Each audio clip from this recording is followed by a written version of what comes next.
Mesdames, Messieurs, bonsoir. Télé Sahel entame à partir de ce soir une série d'entretiens des membres du gouvernement, un entretien axé essentiellement sur le bilan de mise en œuvre des lettres de mission à eux confiées par le président du Conseil national pour la sauvegarde de la patrie, chef de l'État, le général de brigade Abdraman Chani, après 18 mois d'exercice à la tête de leur département ministériel respectif.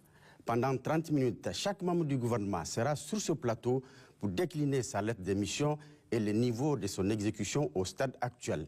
Les questions vont s'articuler autour des 3 axes principaux, à savoir bilan, leçons à tirer et les perspectives.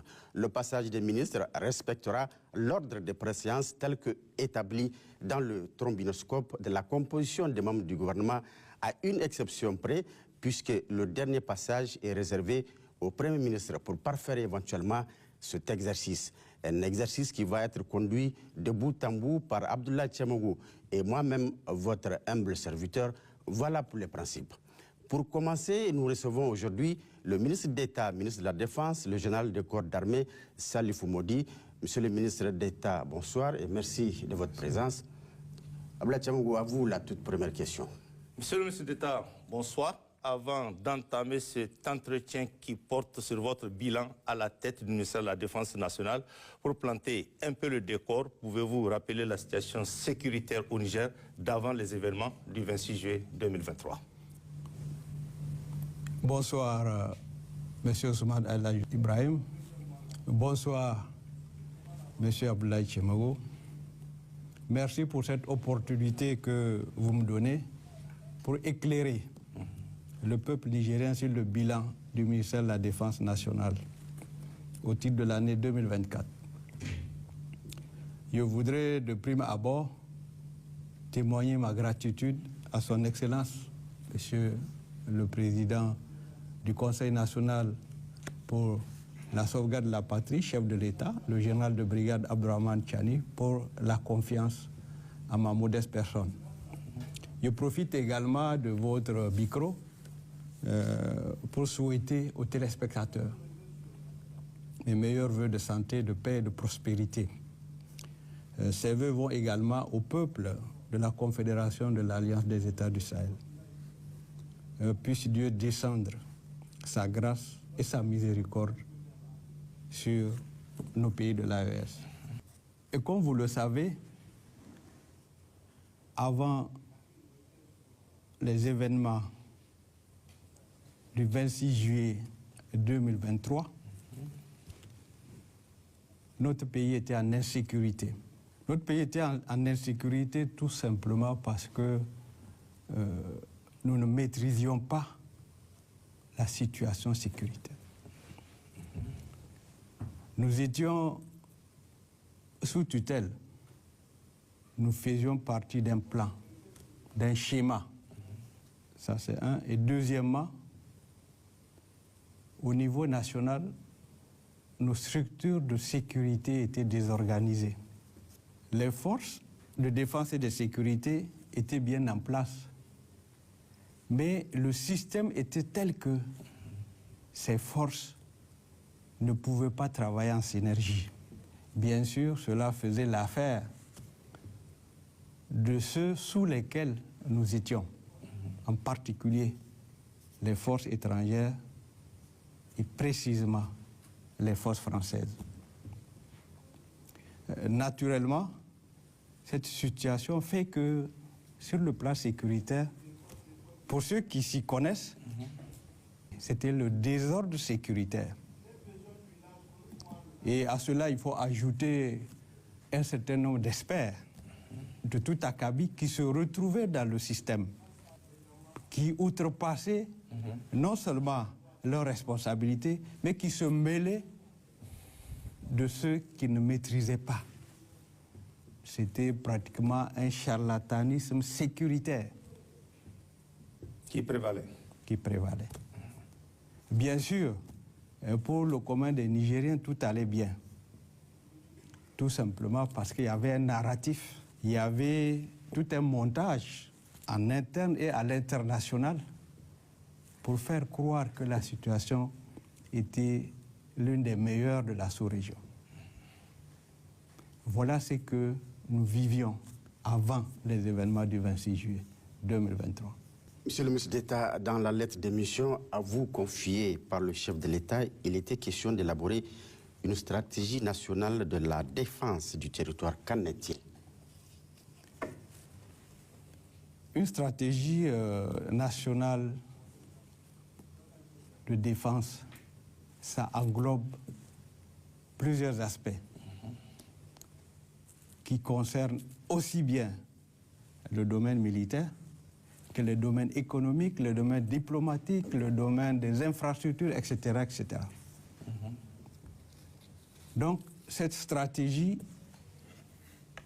est encore en élaboration. Elle se conçoit avec les experts, non seulement du ministère de la Défense nationale, mais les experts des autres des ministères concernés.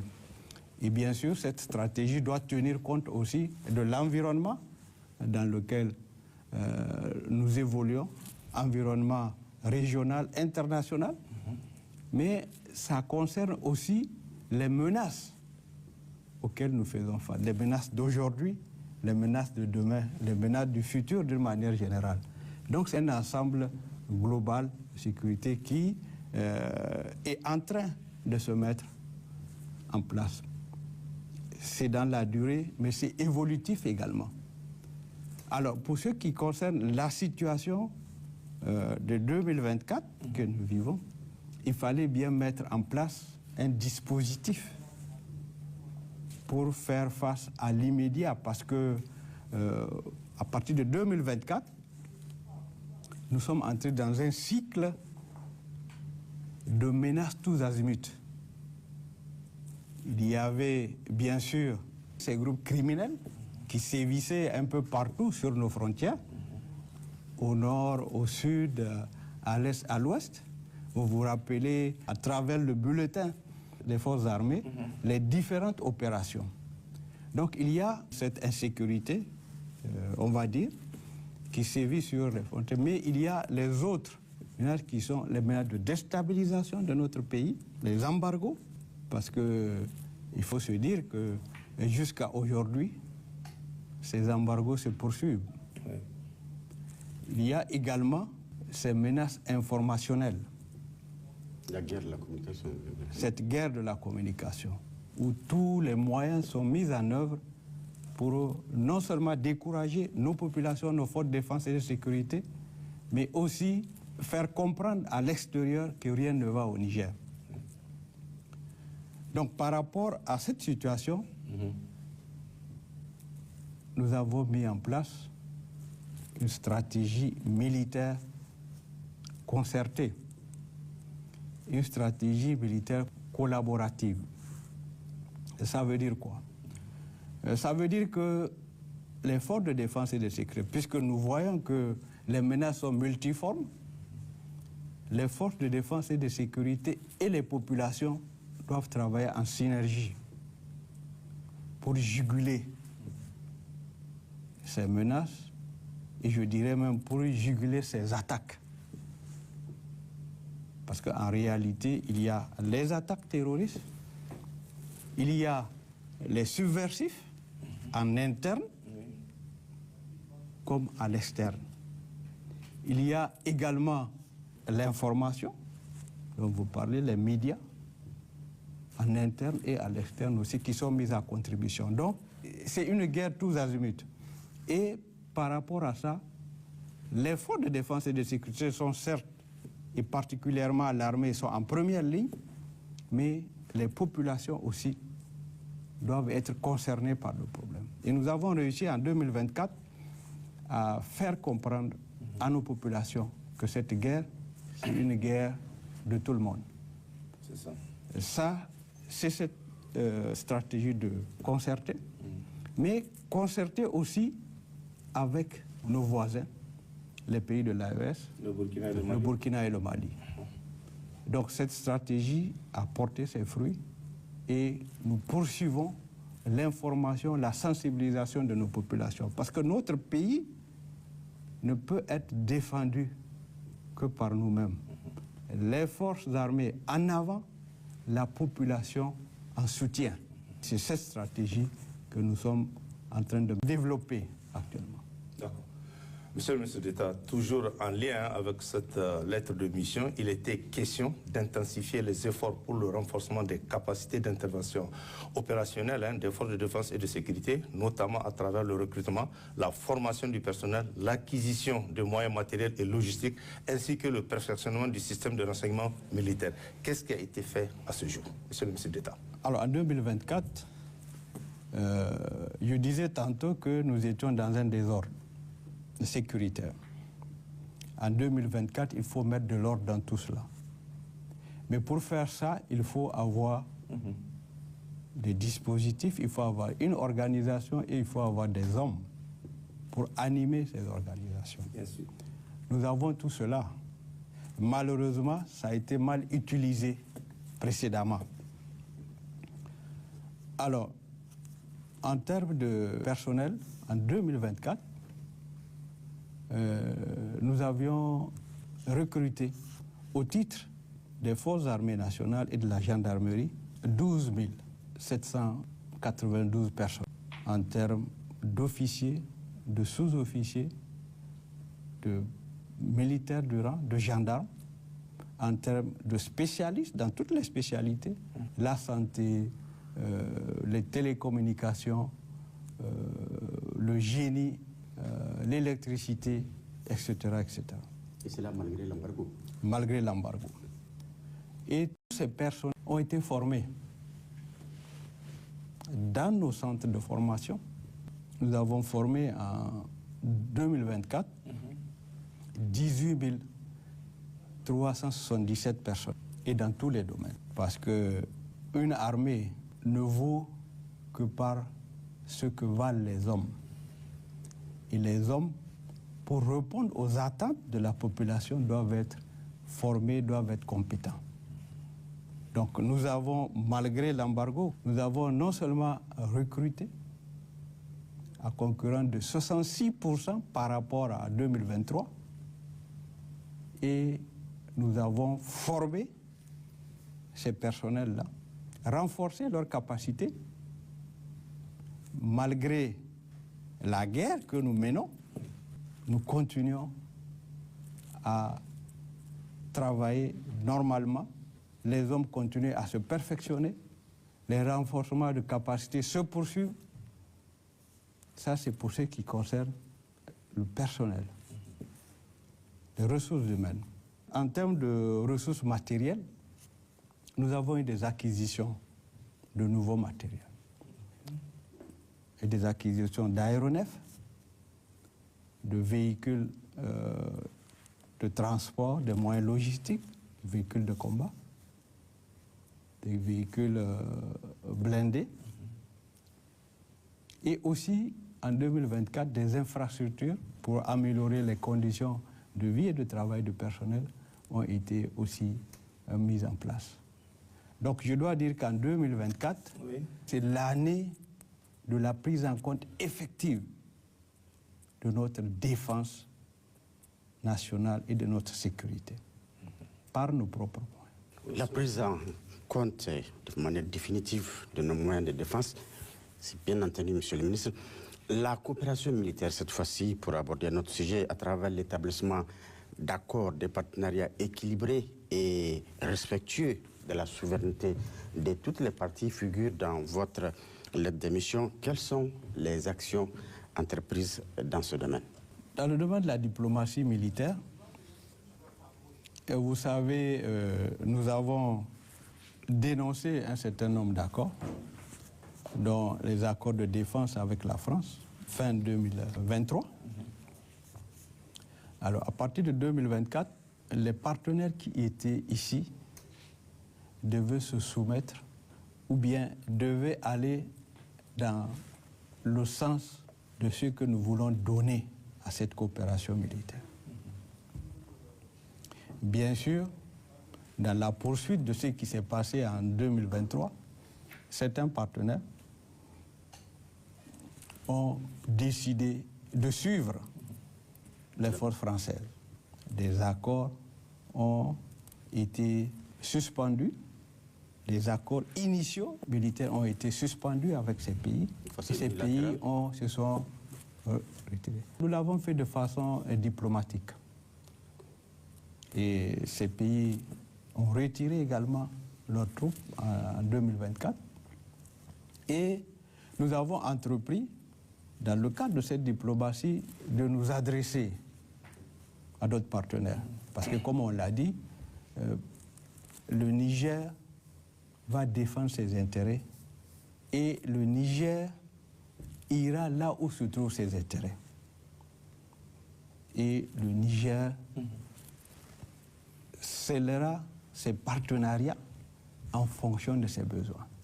Alors, dans ce cadre, nous avons entrepris de nouvelles relations militaires avec un certain nombre de pays, notamment la Chine, qui était déjà un ancien partenaire, mais qui a renforcé sa coopération avec nous, un attaché de défense qui n'a jamais été mis en place ici et a été nommé. La Turquie également a nommé un attaché de défense au Niger. Nous avons aussi, dans la même foulée, établi des contacts avec l'Iran, avec des pays comme l'Égypte, etc., etc. Donc nous avons de nouveaux partenaires. Et la Russie, est-ce que vous n'en avez pas fait cas? Oui, la Russie, c'est déjà un acquis, c'est un partenariat qui existait depuis avant les événements du 26 juillet, mais c'est un partenariat qui était en léthargie. D'accord. Qui a été renouvelé, qui a été renforcé. Donc voilà, d'une manière générale, on peut dire que cette diplomatie militaire est très active. Nos attachés de défense dans les différents pays continuent à travailler avec force pour faire comprendre l'organisation militaire, l'organisation de défense du Niger dans les pays étrangers, mais surtout l'avènement de l'AES. Cet avènement, c'est très important parce que c'est notre principale force.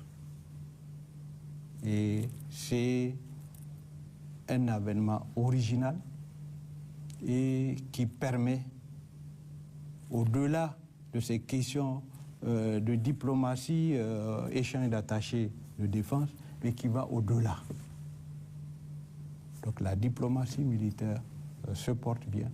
D'accord. Malgré le fait que nous nous soyons séparés, nous avons pris un certain nombre de dispositions pour assurer les intérêts de notre pays et de nos armées.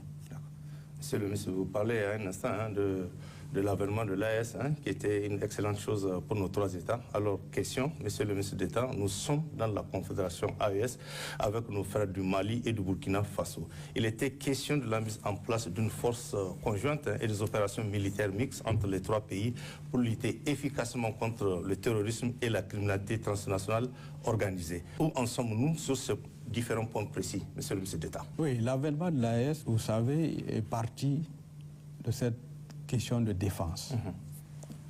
Nous sommes dans un même espace, nous faisons face au même type de menaces, notamment cette menace de groupes criminels.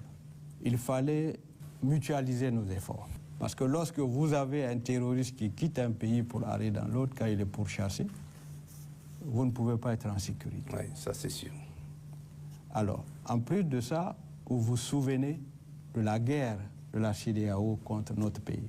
N'eût été la prise de position du Burkina Faso et du Mali, ces pays allaient nous agresser.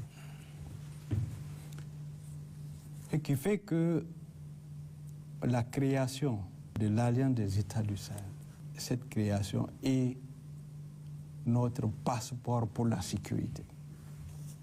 Nous avons désormais un espace de défense et de sécurité qui s'étend de Bosso à la frontière de la Mauritanie et qui s'étend du sud là-bas malien jusqu'aux frontières de la Libye. Dans cet espace commun, nos forces pourront désormais intervenir ensemble. Ou bien une force peut faire appel à l'autre qui a des moyens un peu plus stratégiques pour défendre. C'est nouveau, c'est original et c'est sécurisant pour notre espace et pour nos populations. Donc, l'Alliance des États du Sahel, dans son opérationnalisation, le volet défense a déjà travaillé et mis en place un certain nombre de planifications, notamment au niveau des forces armées des 3 pays.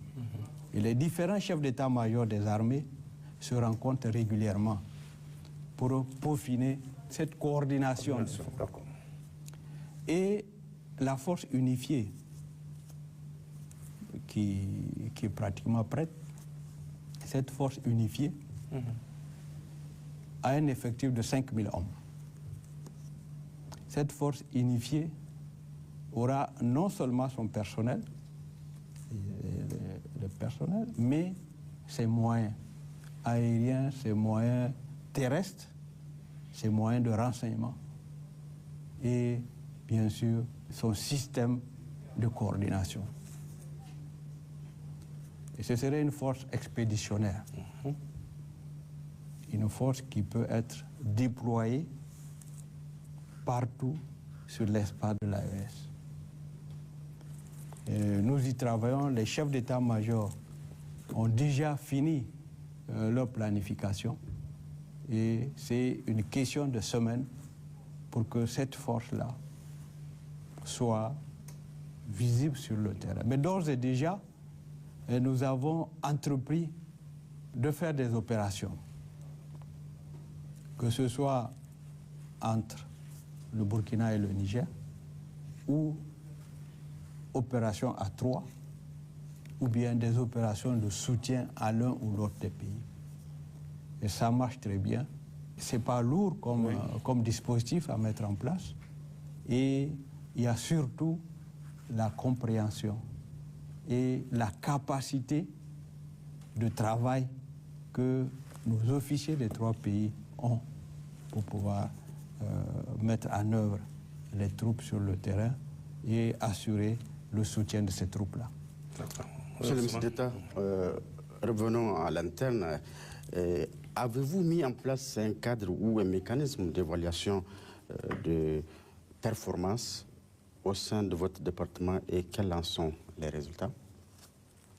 En termes de mécanismes de contrôle et d'évaluation, comme tous les ministères, il y a un certain nombre de dispositifs qui sont là. Entre autres, mécanismes de contrôle d'évaluation. Je pense que le premier évaluateur d'un système de sécurité, c'est bien la population.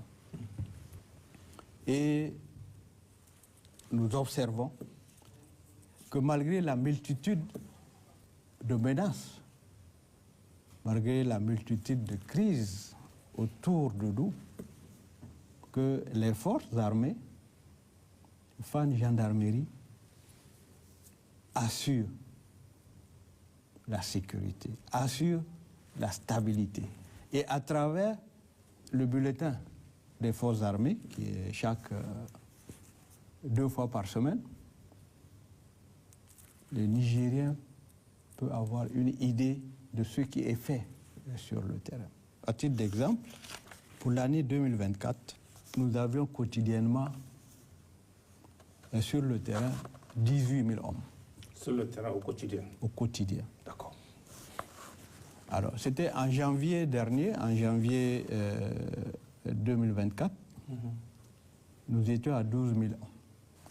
Et les chiffres ont augmenté. Pourquoi ces chiffres ont augmenté? Voilà. Parce qu'il fallait renforcer. Il fallait faire un maillage encore plus près, plus étroit pour les terroristes, mais un maillage qui se rapproche davantage des populations. Et il fallait, par exemple, la région de la rive droite, cette région qui est particulièrement troublée parce que c'est une région particulière, c'est une région où tout est concentré. Et les raisons pour lesquelles tout est concentré, tout le monde le sait, c'est une région extrêmement riche. Oui, tout à fait. Raison pour laquelle tout est concentré dans cette zone. Et c'est aussi une région qui a une géographie un peu difficile. Vous avez plusieurs cours d'eau qui séparent les localités, qui séparent un certain nombre de terres, entre deux villages distants de peut-être 5-10 km. Vous allez faire 2 heures, 3 heures parce que vous allez traverser des cours d'eau pour pouvoir y arriver. Donc c'est une région qui est particulièrement difficile sur le plan géographique. C'est une région enclavée, mais c'est une région extrêmement riche. Donc, et c'est une région qui concerne 3 pays. Donc cela explique un peu la complexité de la situation dans cette région. Sans compter les dizaines de sites aurifères et clandestins. Et comme vous le savez, partout où il y a de l'or, il y a de la criminalité. Ah oui, c'est sûr. C'est ça qui fait la particularité de cette zone. Alors, dans cette zone, dans les stratégies, Son Excellence, Monsieur le Président du CNSP, en a parlé très souvent. Notre ennemi principal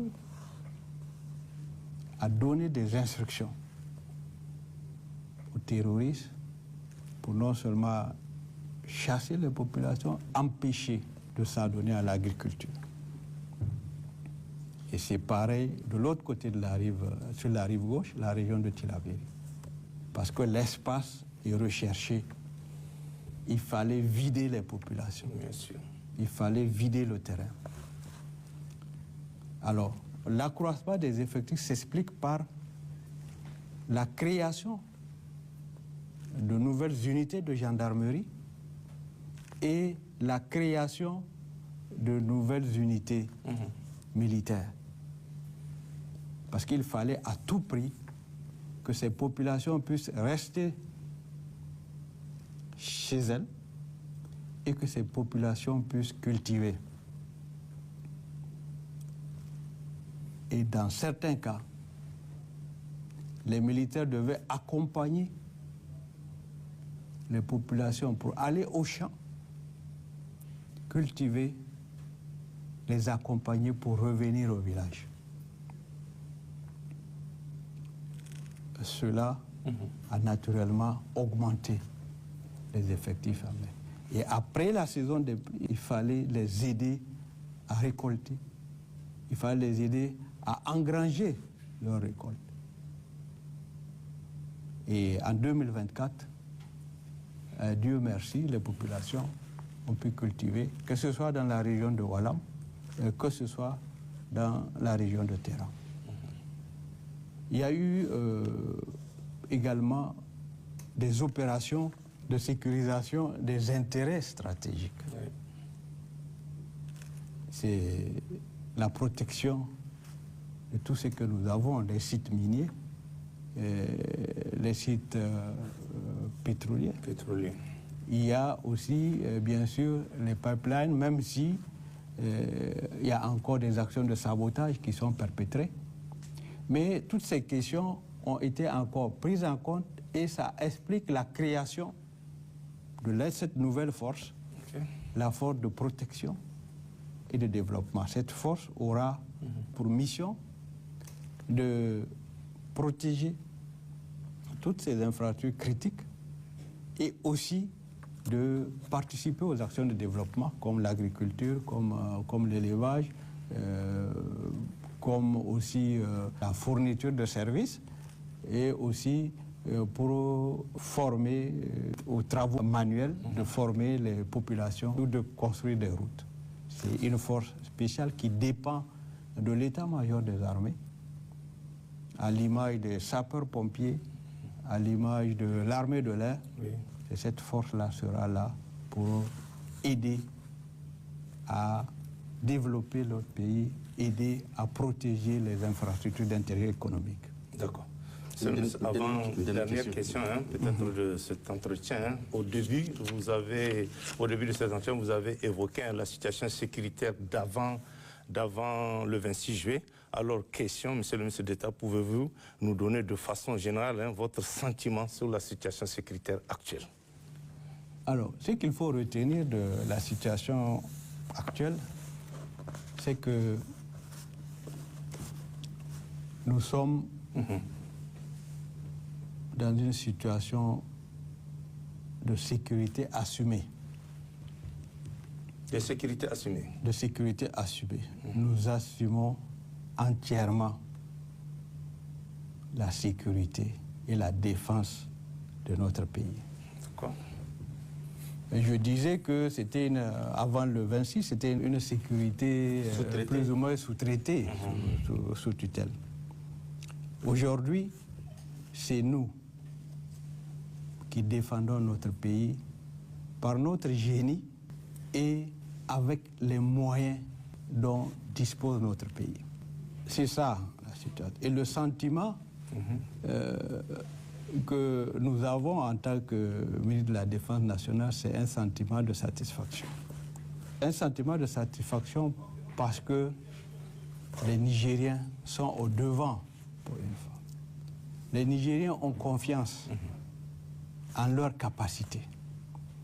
Malgré toutes ces menaces dont j'ai parlé tout à l'heure, des menaces de déstabilisation à gauche, des embargos à droite, je rappelle que quand je parle d'embargo, jusqu'à aujourd'hui, nous avons une centaine de véhicules, dont des blindés, qui sont retenus au Bénin. Au port de Cotonou. Au port de Cotonou.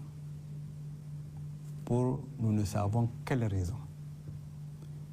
Nous avons des aéronefs qui sont retenus dans des pays occidentaux, des aéronefs que nous avons payés. C'est comme si on vous met sur un ring, on vous attache les mains contre un adversaire. Mais malgré tout ça, les forces armées nigériennes, d'une manière, gendarmerie et FAN, et les autres forces de défense et de sécurité se battent pour la sécurité et la stabilité dans notre pays. Donc cette satisfaction-là, elle est entière, elle est sincère. Parce que en tant que ministre de la Défense nationale, nous saisissons l'engagement de nos personnels, l'engagement des fils du Niger qui sont dans les forces. Malgré les sacrifices, ces jeunes Nigériens sont déterminés à défendre leur pays. Parce que c'est que beaucoup de Nigériens, et c'est l'occasion, ne le savent pas, c'est qu'en réalité, un autre pays fait face non pas à ces problèmes superficiels d'une gouvernance ou d'un président déchu, non, c'est au-delà de cela. Parce que notre pays est particulier. Le chef de l'État a l'habitude de dire que notre pays est béni. Mais notre pays, c'est un pays stratégique. Qui dit pays stratégique dit menace. Oui. Par exemple, vous regardez, vous cherchez, dans les pays africains, parmi les pays africains, ou même dans le monde, il est rare de trouver un pays qui a toutes les sources d'énergie. Au Niger, il y a de l'eau. Le fleuve, bien sûr, les cours d'eau. Nous avons de l'eau souterraine. L'eau est une source d'énergie.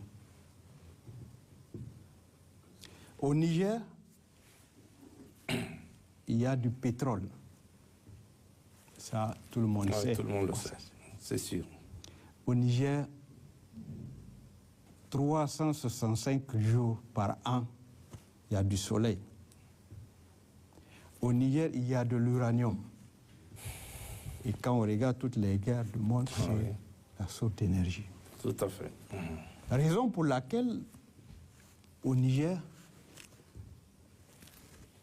il ne faut pas voir le superficiel, il faut voir ce qu'il y a autour. Et par rapport à ça, nous devons continuer de nous organiser. Nous devons continuer de prendre en charge notre sécurité, d'investir dans la sécurité et la défense de nos territoires. Donc, c'est une satisfaction et c'est pour cela que tous les Nigériens doivent être engagés. Les Nigériens des zones rurales, comme les Nigériens qui sont à l'intérieur, pour défendre leurs biens. Je vous ai donné juste un exemple de ça, sans compter les autres services. Et pour défendre cela, il faut se réveiller. Il faut croire. Et les Nigériens doivent croire à leur pays. Et il nous appartient non seulement de faire face aux menaces, nous qui sommes les forces de défense et de sécurité, mais aussi de sensibiliser et d'informer le reste de nos populations pour que les gens comprennent que ce bien-là que nous avons, à aucun prix, nous ne devons le laisser à quelqu'un d'autre. Celui qui veut, il peut collaborer avec nous, mais il ne le prendra pas. Et la satisfaction est d'autant plus grande que les forces de défense et de sécurité sont informées de cela. Les forces armées nigériennes défendent en premier et continuent à défendre. Et nous avons, pour terminer, nous avons, les Nigériens ne le savent pas, nous avons une des armées non seulement les plus aguerries, mais une des armées qui a le plus d'officiers compétents. Ces officiers ont été formés partout dans le monde, en Asie, aux États-Unis, en Afrique, en Europe, mais ces officiers n'avaient pas eu l'occasion, pendant un certain nombre d'années, de pouvoir montrer ce dont ils sont capables. Et je pense que 2024, ça a été l'occasion de montrer juste un peu de ce que nous pouvons faire, de ce que les officiers connaissent. Mais cela va se poursuivre en 2025 et dans les années à venir. Monsieur le ministre, voilà qui rassure. Avez-vous un mot de fin avant de boucler cet entretien? C'est surtout rendre hommage. Rendre hommage à ces jeunes qui se battent sur le terrain, mais rendre hommage et demander à ce que nos populations se souviennent toujours des éléments des forces de défense et de sécurité qui tombent sur le terrain. Ces jeunes donnent leur vie pour que nous, qui sommes ici, ou bien ceux qui sont en ville, puissent vivre, puissent dormir, puissent vaquer à leurs occupations. Ces hommes qui sont décédés méritent toute la reconnaissance de notre pays et de nos compatriotes. Leurs familles doivent être respectées. Ce sont des familles qui ont donné des enfants qui se sont battus pour leur pays. Ça, je pense, il y a un hommage à leur rendre. Il y a des occasions à réserver pour rendre hommage à ces jeunes qui ont perdu leur vie pour que les autres puissent vivre. Et je remercie les populations nigériennes pour leur contribution. De plus en plus, les Nigériens comprennent que la sécurité, ce n'est pas seulement l'affaire des forces, des forces armées ou des forces de défense et de sécurité, c'est l'affaire de tout le monde. Et leur contribution est essentielle. Et leur contribution à travers les appels pour informer des situations, à travers les renseignements pour arrêter des criminels, cette contribution est précieuse. Et nous pensons qu'avec les sensibilisations et l'information, cette contribution va encore aller plus loin que cela. Mais toujours est-il qu'il y a un gros changement entre avant le 26 juillet 2023 et maintenant, en ce qui concerne la participation de notre population à la sécurité. Et je leur rends aussi un hommage mérité. Merci, monsieur le secrétaire. Merci. Mesdames, Messieurs, c'est la fin de cet entretien. Merci de l'avoir suivi. Pour notre prochain entretien, nous allons recevoir sur ce même plateau le ministre d'État, ministre de l'Intérieur, de la Sécurité publique et de l'administration du territoire. Excellente soirée à tous.